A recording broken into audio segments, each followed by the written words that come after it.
mais nag toutefois saa yu ma mënee jàppale nit te yàlla tax dama koy jàppale c'est-à-dire tout le temps quand je sais que c'est injuste je me débrouille à ce que la personne ne subisse pas l'injustice je trouve un moyen de l'aider parce que moi c'est ça mon principe.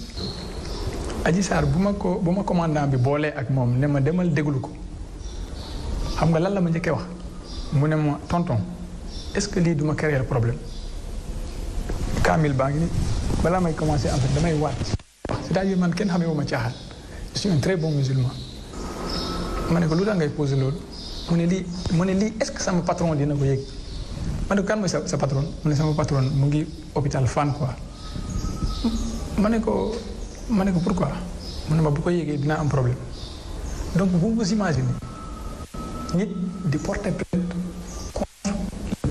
c'est-à-dire le premier opposant d'un État africain di la laaj est-ce que patronam dina ko yëg est-ce que vous pensez que nit ku conscient dina wax loolu.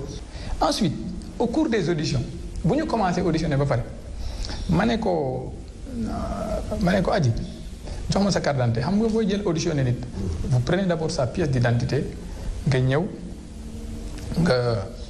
nga enregistrer ko nga enregistrer d'abord son nom ensuite vous demandez à la personne de vous dire le nom de son père de sa mère et tout ça mais dans toute son audition lu mu wax rek day bëgg a génn di bëgg a laaj ma ne ko fii nag bu ñu commencé dañuy dem ba pare Adji Sarr génn après quand j'ai fini avec Adji Sarr il fallait maintenant entendre un de ses amis Sidi que j'ai entendu Sidi bu ma ko dégluwee ba pare ils sont sortis il y a le capitaine Diouk qui est venu me rejoindre au bureau mu ñëw mu dugg ci bureau bi ma expliqué ko ce qui s'est passé après mu ñëw ci audition Mbaye bi Sidi Mbaye moom mu bokk ci léegi avec les questions qu'on a posées bu ñu paree Mbaye aussi il a eu peur parce que le capitaine a posé des questions rigoureuses mu génn et que capitaine Diouk génn bàyyi ñu foofu parce que dañ ko woowoon sur une autre affaire léegi Mbaye aussi quand il a fini il a signé le PV il revient vers moi il me dit est-ce que duma ci am problème yàlla moo na ma est-ce que duñu ci am problème ma ne ko bu fekkee ne li ngeen di wax am na mais y a pas de souci ma ne ko ici les gens sont impatients léegi quand j'ai fini avec cette fille je suis parti j'ai appelé la patronne mooy la femme qui s'appelle Khady Ndiaye ma ne ko madame où est-ce que vous êtes mu ne ma je suis à l'hôpital de Fann ma ne ko mënoo ñëw ñu entendre la mu ne ma non on peut pas m'entendre mënuma fa ñëw sama doom j'ai accouché d'un enfant prématuré de 7 mois donc je suis hospitalisé te l'enfant a besoin de ma chaleur donc foog ma nekk fa aussitôt après gens yooyu je ne tergiverse pas quand une personne me dit ça que mu ne ma dafa am benn situation boo xam ne da koy très déplacé wu j'ai demandé la permission au commandant ma dem fekk foofu ma entendre que j'ai constaté sur place effectivement que y avait ça mais Ndeye Khady Ndiaye aussi expliqué ma yépp ñu pare ñu def lépp maintenant on devait convoquer mais quand on a fini les auditions et tout ils m'ont expliqué de toute façon les PV d'audition jarul ma koy wax Sénégalais yi yëpp gis nañu ko quand j'ai fini donc là il fallait convoquer l'honorable député Ousmane Sonko pour mu ñëw après avoir entendu tous les témoins fait tous les actes je voudrais aussi revenir sur un fait gis nga il y a eu des prélèvements qui ont parce que Adji Sarr bu ñu ko entendre ba pare c'est-à-dire il fallait l'amener à l'infirmerie pour ñu examiner ko xam nga nit bu waxee ne dañ ko violer dañ koy yóbbu souvent le médecin regarde et j'ai demandé à un gradé de l'unité mu jël ko yóbbu ko à l'hôpital principal pour ñu xool ko mais il s'est trouvé que au lieu de l'hôpital principal ils sont partis à l'hôpital général de Grand Yoff en général on va là-bas alors que la fille dans son audition lenn loo xam ne nee na moo ko bind que moom guddi gi dañu ko jël yóbbu c'est ça les gens ont lu mais dafa dem ñu yóbbu ko foofu on l'a mis sur une table ñu xëccal ko ay affaires après def ko ci ay affaires denc donc je me suis dit que ce qui s'est passé c'est que c'est le prélèvement de la nuit donc ce prélèvement là il n'est pas crédible parce que quand on prélève avant la réquisition donc la preuve là n'est pas recevable c'est-à-dire ñun dañuy def d'abord réquisition parce que après xamoon loolu fu mu jógee donc ça c'est une preuve qui peut être remise en cause en tout cas à la section de recherche connaissant le commandant Abdou Mbengue et toutes les personnes qui travaillent là-bas personne n'est jamais venu à la SR en tout cas pas à ma connaissance dañoo di mais vous aussi vous imaginez quelqu'un vient vers vous porter plainte gis nga ñun SR nit day ñëw nii fekk xamuñu la ni la dañoo sàcc léegi sama moto commandant bi ne la jëlal oto léegi topp ko. On part, on règle le problème, on revient. Quand quelqu'un vous dit que j'ai été violé, après violer, c'est violer la personne humaine. Quand on vous dit que je suis violé, ça c'est important. Toutes les fois où quelqu'un s'est présenté à la SRN, de me violer, le commandant a pris toutes les dispositions pour que la personne soit prise en compte, tel qu'il le faut. Mais le principal, il est principal, il est mais pourquoi il y a un gradé c'est pas un gradé, on dit gradé. Gradé, c'est MDL chef.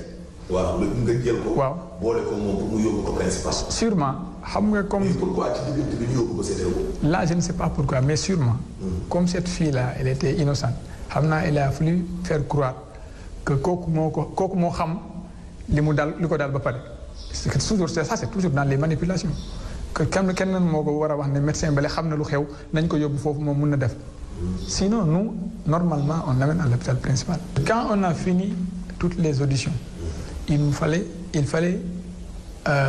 amener une convocation pour l'honorable député Ousmane Sonko. J'ai pris la convocation, j'ai pris mon véhicule. Je l'ai écrit d'abord un SMS. N'est que bonjour honorable député Ousmane Sonko. Je suis le capitaine Touré, officier adjoint à la section de recherche. On a reçu une plainte contre vous et on m'a chargé de vous joindre pour les besoins d'une convocation. Il me répond pour me dire que j'habite à la cité Gorgui, je ne me rappelle pas, cité Gorgui, mu jox ma adresse bi. Le lendemain, je l'avais dit que je viendrais à 10h. À 10h, je ne suis pas venu. Il m'a réécrit un message pour me dire, monsieur Touré, à quelle heure vous viendrez? Je dis que je suis en route. J'ai pris mon véhicule, je suis parti à la cité Gorgui, je lui ai remis la convocation qu'il a déchargée et je suis revenu à la section de recherche. Quand je suis revenu, c'était un samedi, le commandant m'a dit que le procureur a demandé à ce que nous arrêtions Ndaoussi. Commandant, la femme là, elle a un enfant prématuré de 7 mois. J'ai informé le procureur. Mais vous m'avez informé, je ne sais pas si commandant, yow sa xolu yurmande bi mo la sonal. Bu fekkee ne damay fen, yalla na ma yalla toroxal. Le procureur bi ne ko commandant, yow sa xolu yurmande bu mu taw. Il faut plutôt faire appliquer tes principes de gendarme.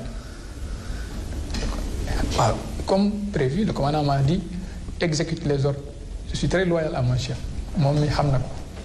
Je suis parti, j'ai exécuté. J'ai dit à la dame, je ne l'ai même pas informé, je me connais Kai. Vous me venez à mon bureau, je ne l'ai pas dit comment on a mené le diable. Je me connais, vous allez être placé en garde à vue. Vous avez compris? Donc, comme on a remis une convocation au député Ousmane Sonko, il devait venir. Et pour accéder à lui, c'est-à-dire, c'est pour vous expliquer. Je ne parle pas de complot, je ne l'ai rien dit. On a demandé d'arrêter la dame. Et quand on a expliqué au procureur ce qui s'est passé, il a dit au commandant ce que je viens de dire. J'ai convoqué la dame, elle est venue. Je l'ai notifié la garde à vue. Mais avant la notification de la garde à vue, dès qu'on est aussi, je l'avais écouté 4 fois. Mais en titre de témoin, parce que je n'ai jamais imaginé que. Mais toutefois, je l'avais notifié tous ses droits concernant cette affaire. Pour vous la dire, madame. Moi, j'applique les ordres de mes chefs. Mais je vais vous appeler un avocat. Avocat, ce n'est pas un avocat qui a été pour faire que c'est le gars que j'ai connu à la fac qui se battait pour des principes humains.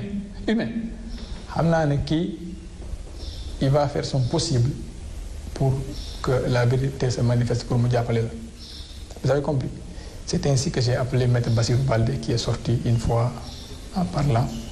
J'ai appelé le maître, il est venu dans mon bureau, je l'ai expliqué, sans pour autant aller dans les détails de l'enquête. Il fait son travail, je fais mon travail. Donc après la notification de la garde à vue, comme je vous ai dit, j'ai appelé le maître Baldé, la dame a demandé, après l'audition et tout, la dame a demandé à aller à l'hôpital pour Nampal Domambi. Hamga Domambi, c'est un prématuré. C'est un prématuré, donc Néna, le docteur lui a dit que l'enfant ne pouvait pas vivre d'un lait artificiel. Donc il fallait le lait maternel, sinon il y a un problème. Vous avez compris? Donc je lui ai dit, allons-y. Maintenant, dès qu'on est arrivé à l'hôpital, j'ai dit à l'avocat que cette dame, si elle se sépare de son enfant, l'enfant va décéder. Il faut qu'elle attache l'enfant avec elle. Pour moi, c'est ça la justice, quoi. Finalement, l'avocat est parti le lendemain pour dénoncer. Et la presse a mis la pression sur l'État. les gens ont lâché. De toute façon dama bëggoon aussi leeral que man je n'ai aucune motivation politique gis nga Mohamed man même université musuma am liste musuma dem voter man bu may inscrire liste électorale c'était juste pour avoir une carte d'identité parce que avec la carte d'identité CEDEAO il paraît que mënoon nga inscrire en même temps. c'est-à-dire mais wax noonu tam xaw na tiital ni ngi def ci benn capitaine. waaw ngay wax ne bu leen manifester bàyyi leen ba vendredi dinaa ñëw manifester leen. Vous savez, quand vous cherchez, moi je suis un militaire comme je vous dis, de même stratégie. Quand vous voulez un résultat, il faut demander plus grand. Même quand vous voulez demander du carburant à l'État, vous voulez 5 000 litres, demandez 10 000 litres, vous aurez vos 5 000 litres. Donc quand tu demandes la démission, avec ce que je sais, ils avaient peur que la jeunesse me suive. Donc ça a joué. Je ne sais pas dire que je suis la cause, mais je sais que ça a joué. Li ma tax a jóg c'est pour dire xam nga Sénégal fu ñu toll actuellement à cause de cette affaire il y a eu beaucoup de personnes qui sont mortes. Il y a eu beaucoup de problèmes. Gis nga pourquoi j'ai demandé à ce que les personnes responsables démissionnent. Lii moo tax. Pour yow complot la quoi. mënuma wax complot comme ni ma la wax encore une fois moi j'explique ce qui s'est passé gis nga bu ma demee ba remettre sama démission donc j'ai besoin d'expliquer que ñi ñi yegg ko après je vais me rendre à mes autorités militaires ils vont faire la procédure me concerne il y a pas de souci ce que je dis je ne regrette pas et je l'assume je n'ai aucun problème. Pour yow après dañ lay jàpp. je vais non gis nga yaakaar naa ne man bu ñu may jàpp c'est-à-dire j'ai pas peur que ñu jàpp ma gis nga formation bu ma def moo gën a métti ay jàpp tous les responsables dans cette affaire une enquête doit être ouverte ñooñu ñëpp ñu jàpp leen le procureur mooy li ma la wax comment on peut nit wax la ne xale bi 7 mois la am nga ne ko non non yow sa xol yurmande bu fekkee ne c'est un procureur de la République xam nga on est un procureur de la République pas un procureur du président de la République bu fekkee procureur de la République la vraiment yaakaar naa ne bu ñu la waxee loolu war nga nangu mais nga wax loolu ba ñu dem hôpital on a créé un scandale là-bas hôpital je tiens à témoigner tout ce qui était à l'hôpital ba minuit foo xam ne des enfants sont en réanimation là-bas ñu nekk fa di indi fa ay coow c'était vraiment triste. ñan ak ñan ñoo war a démissionner pour yow. à mon avis xam nga nag loolu damay bàyyi sénégalais yi juger te man wax naa li may wax c'est-à-dire sénégalais yi bu ñu fekkee ne que man li ma wax nii ça vaut la peine que le procureur de la République démissionne ou que le ministre de la Justice démissionne yaakaar naa jar na vous savez le ministre de l'Intérieur moi je considère que c'est un collègue du ministre de la Justice normalement war na xam luy xew. mais yow pression bi wala ñi lay topp rek moo tax nga. non démissionné wala. du loolu rek c'est parce que comme je vous dis mes principes ont été bafoués vous savez quand je suis un officier de gendarmerie ñu may topp di guetter si oui ou non je suis entré en contact avec une personne. PV bi tam am na ñu dindi. hein. ma ne PV bi tamit am yoo xam ne dañ ko dindi. PV bi dindi wuñu ko dañ ko deful parce que le procureur nous a mis une telle pression qu'on ne pouvait pas terminer. ça je li ngeen joxe ak li am. non am na lu des il y a des j'ai le carnet de déclaration am na affaire yoo xam ne on l'a pas mis dans le PV ça je le dis c'est pour l'honneur de la gendarmerie en fait gis nga la gendarmerie dans cette affaire est restée debout jusqu'à la fin vous savez si la gendarmerie avait fléchi le pays allait dépasser ça donc nous on a été vraiment c'est-à-dire aujourd'hui je me considère comme démissionnaire mais il faut accepter que dans cette affaire la gendarmerie a été vraiment cruciale. non xam nga gars yi li ñu doon wax naan am na sax d'ailleurs ay benn gendarme ak benn policier. waaw yoo xam ne arrêté nañ leen. waaw ak ñeneen ñoo xam ne tamit fi mu ne nii ñu ngi leen di surveiller. waaw maanaam Sonko dafa am sax ay militants. waaw dans l'armée. léegi je voulais vous dire une chose xam nga mooy li ma bind ci sama démission je disais que je défie quiconque de produire une preuve matérielle à part le message bu ñu yónni wante ak bu ma demee këram que j'ai eu un contact avec Sonko wala avec une personne autre que peut-être il y a certains avocats moi je suis officier de gendarmerie je suis un enquêteur am na par exemple maître Tall vous vous rappelez l'affaire de la drogue là les 675 kilos c'est maître Tall qui était l'avocat du blanc. Donc lui c'est normal qu'on entre en contact parce que c'est moi qui prenais l'audition du blanc kooku boo gisee numéro am sama téléphone c'est parce qu'on parle bu fekkee du loolu mais je le dis tous les Sénégalais waxuma seulement la gendarmerie ou la police tous les Sénégalais ku am preuve que dama entrer en contact ak Ousmane Sonko wala un de ses avocats na ko produire. yow daal ci kaw gàttal jàpp nga ne manipulation da la am. mënuma wax loolu de manière très claire. mais sànq sa biir wax ji ñu ko quoi. En fait comme je te dis encore une fois.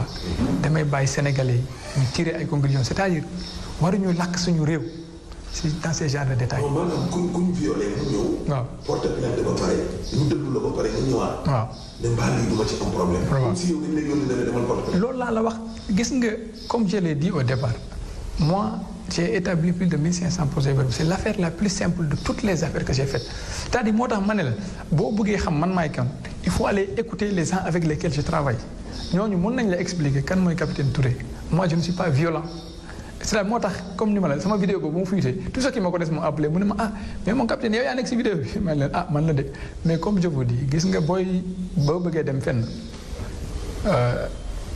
bu nit ñi xamee fi ngay dem. doo fa yegg moo tax tu es obligé. waaw léegi sa démission. waaw boo paree fii nga koy yóbbu. damay dem après SR c'est-à-dire moi je pense que c'est ça qui sécurise ma vie comme nit ñi dañ may topp di xool ne est-ce que xam naa dara xamuma dara je me dis que bu nit ñi xamee ne man dinaa wax dara mën nañ ma rey donc léegi ma wax benn yoon di ma xam gis nga nit ñi di am na comment je regardais je vérifiais un commentaire je vérifiais les commentaires ma gis ku bind ne capitaine bi il a peur il est à Touba. Vous savez quand vous êtes porteur d'un message rien ne vaut d'aller affronter la mort.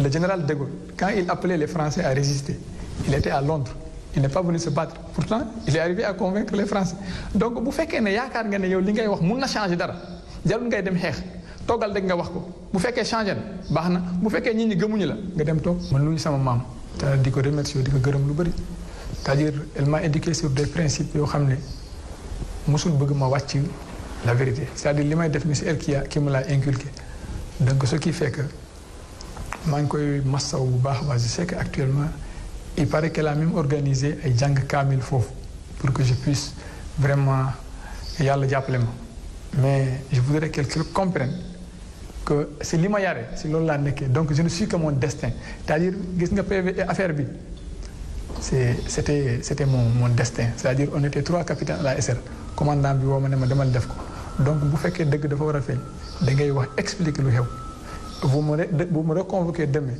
wala nit interview ma feneen j'essaierai de dire la même chose je suis vraiment très honoré d'avoir servi pour ce pays merci.